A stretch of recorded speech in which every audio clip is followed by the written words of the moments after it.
Anthony, you and Molly had obviously worked with John immediately prior on 16 Candles. No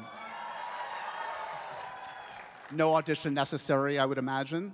No, I don't think either one of us auditioned. Wait, did you audition for? No, I remember just John calling me at home, and I was still living with my parents in New York, and then he told me we'd be doing the movie. I was like, cool, let's go. No argument here, John. And where were the rest of you at in your respective careers? Did you have to, was this like a highly sought after project at the time, or was it just another gig for you, Allie?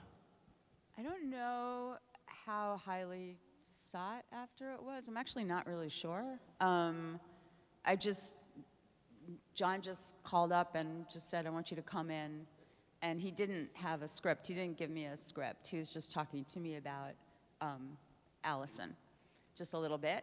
What do you think about this? What do you think about that? I don't think I saw the script until after I was cast. I had an idea of who Allison was, but I didn't.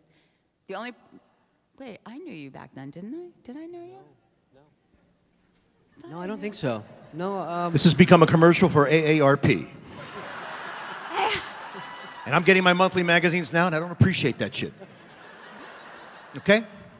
I'm not a boomer, but I am pushing 60. Thank you very much. Well, you know, originally it was he was going to do Breakfast Club before he did 16 Candles, and then he wrote 16 Candles over July 4th weekend and turned it into the studio, and they said, oh, we want to do that one first. So they put Breakfast Club on hold, and then, from my understanding, John Cusack was going to play Bender, and Joan Cusack was going to play Allison. I don't know who was going to play the other parts.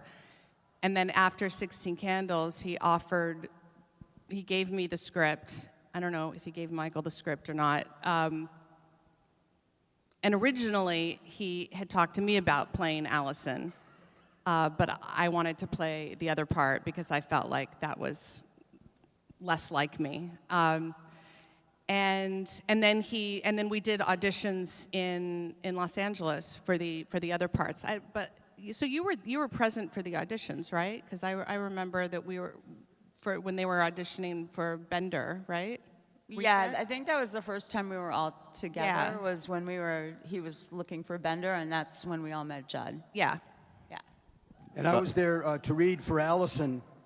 It's a very highly sought after They part. cast Allie, and I said, "Can I see her screen test?" I don't believe it. That she could be better, but she was. But the first time that we all got together was John had organized a read-through of the script at a hotel in Century City. And I had, the night before, had just had all 4 wisdom teeth pulled, impacted wisdom teeth. And I was on pain pills. And my agent called and said, listen, they're going to do the read-through. It's the rest of the, and you have to show up. I said, look, my face is swollen. I'm on pain pills. I'm bleeding out.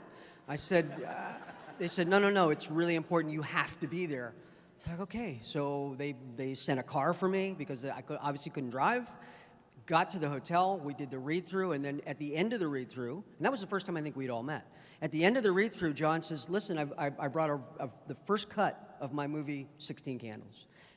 Or no, was it 16 Candles? Yeah, first cut. And he says, I want to show it to you. And so we said, okay, great. And he puts the film on, and we're sitting there, and I didn't think I made it through the opening credits, and I passed out.